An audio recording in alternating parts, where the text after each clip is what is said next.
হায়ং যায় শেয়ার কাছে। সিয়াকে একটি পার্টির উপর শুয়ে দিয়ে মাথার কাছে বসে পড়ে। ফোনটি একটি পানির পাত্রে ডুবিয়ে রাখে। অন্যদিকে হয়ংয়ের স্বামী বাইরে পাহারা দেয়। হাজুন কাং দূর থেকে বসে সব দেখে। হায়ং একটি মুখোশ রাখে তার কাছে। একটি সাপকে সিয়ার বংশ জন্ম তারিখ নাম সব বলে এবং সিয়ার চোখ চেপে ধরে। সাপটি পাথরের গুহা থেকে বের হয় এবং সব দেখে। হায়ং শিয়ার মাথায় হাত দিয়ে মন্ত্র পড়তে থাকে। হায়ং মন্ত্র পড়তে পড়তে শিয়াকে সেই আত্মার পৃথিবীতে পাঠায় দেয়। শিয়াকে ডাকে আর বলে, তুমি কি আমাকে শুনতে পারছো? শিয়া হুট করে চোখ খুলে। সে ভয় পেয়ে যায়। চারপাশে কি হচ্ছে সে উঠে বসে।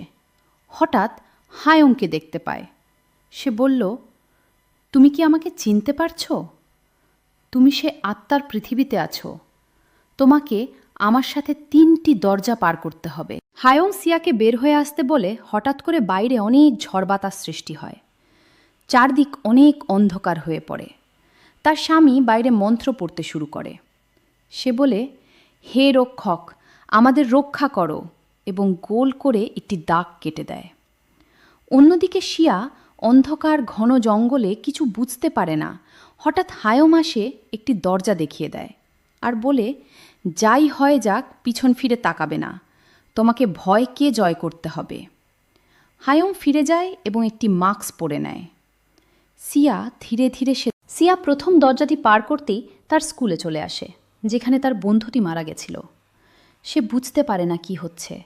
তার পুরনো স্মৃতিগুলো চলে আসছে। সে একটি পর্দা সরায়।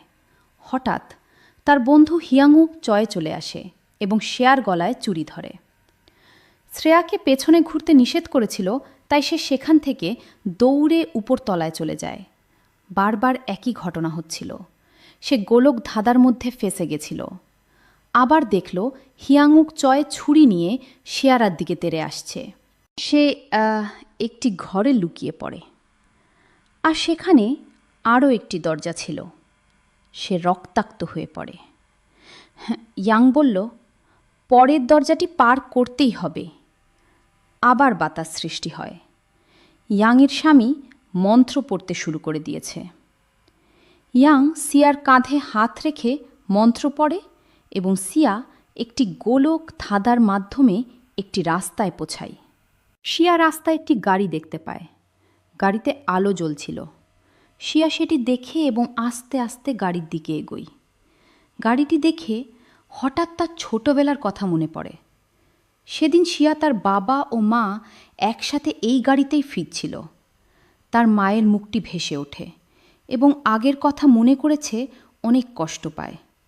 তার বাবার ও তার মায়ের রক্তাক্ত মুখ তার সামনে ভেসে ওঠে।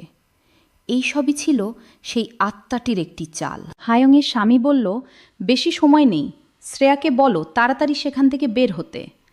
হায়ং বলল, সে যদি বের হতে না পারে আমাকে আমার মাস্কটি খুলতে হবে, তোমাকে প্রস্তুত থাকতে হবে। আত্মাটি ছলনা করে তার মায়ের রূপে সিয়াকে পিছনে ঘুরতে বলে। অন্যদিকে হিয়মুক চয়ে বুঝতে না পারে অ্যাপটি ওপেন করে ইচ্ছে চাইতে শুরু করে।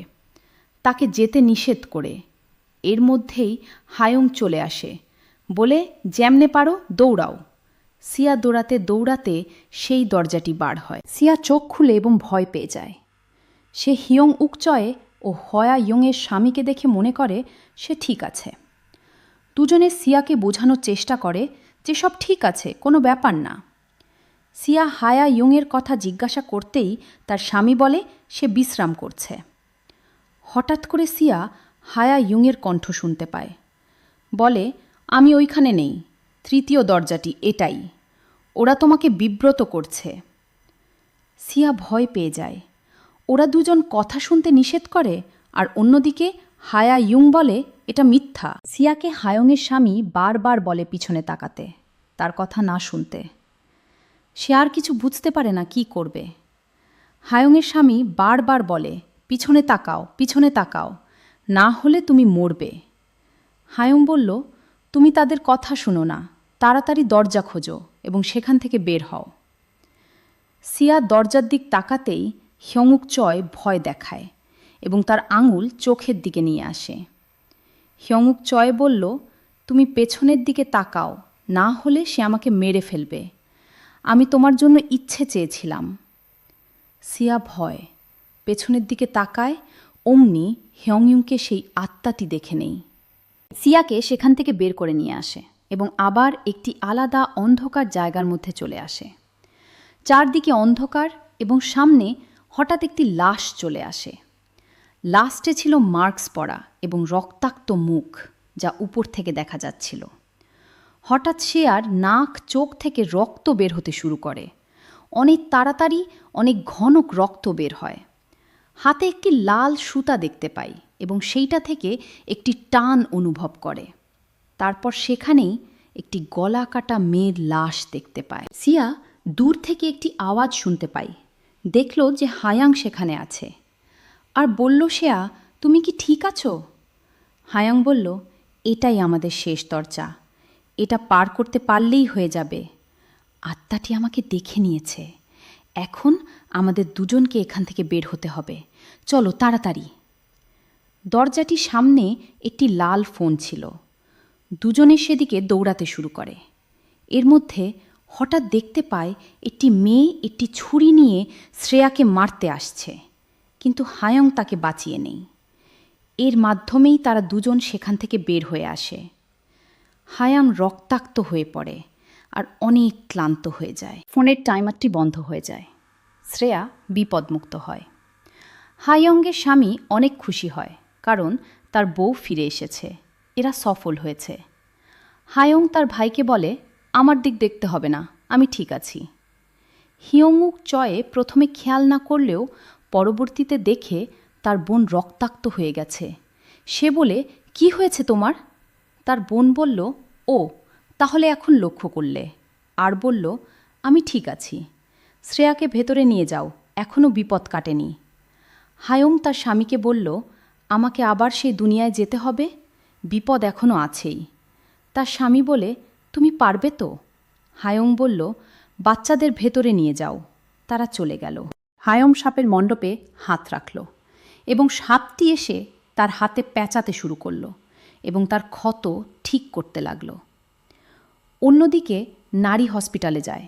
শেয়ারমাসি বলে, তুমি এখানে নিশ্চয়ই জনু কিমের সাথে দেখা করতে এসেছ। তাকে নর্মাল বেটার শিফট করা হয়েছে, সে এখন ঠিক আছে। নারী জনু কিমের কাছে যায় এবং তার করা ভিডিওটি দেখায়। জনু কিম কোনোভাবেই তা বিশ্বাস করতে পারে না। সে বলে, এটা কি আমি এমনটা করতে পারি? নারী বলল, হ্যাঁ, এটা তুমি। অন্যদিকে জামাইবাবু হিয়াং-উক চয়ে কে বলল, দরজাটা লাগাও। তারপর একটা কাগজ বাইর করে তার পায়ের কাছে রাখল। বলল, কি করতে যাচ্ছিলে এটা? ইচ্ছা চাইতে গেছিলে, তুমি জানো তুমি এমন করলে তোমার বোনের উপর কত বিপদ যাবে। মাথা ঠিক আছে তোমার? তোমার বোনের উপর একটু বিশ্বাস রাখো, সে সব ঠিক করে দেবে। শিয়াকে হায়াং বলল, যাও ভালো কাপড় পরে চেঞ্জ করে নাও, তারপর আরাম করো। শিয়া বলল, তোমার হাত তো অনেকটা কেটে গেছে। হায়াং বলল, এটা কোনো ব্যাপার না, ঠিক হয়ে যাবে। শিয়া বলল, ওই মেয়ে থেকে আমাদের বাঁচতে হবে। তুমি বলো আমাকে কি করতে হবে, আমি প্রস্তুত এই আত্মাকে মারার জন্য। তারপর চারজনে বসল হায়াং। তোমরা যত সাধারণ মনে করছো এই অ্যাপটি, এটা কিন্তু এত সাধারণ না। অ্যাপটি হচ্ছে একটি মাধ্যম, যার মাধ্যমে বাচ্চারা এভাবে আকৃষ্ট হচ্ছে। আমাদের আগে সেই দুনিয়ার এই মোবাইলটি খুঁজে বের করতে হবে, তাহলে আমরা সব শেষ করতে পারবো। সবাই প্রস্তুতি নাও। আসলেই কি পারবে এরা সব শেষ করতে?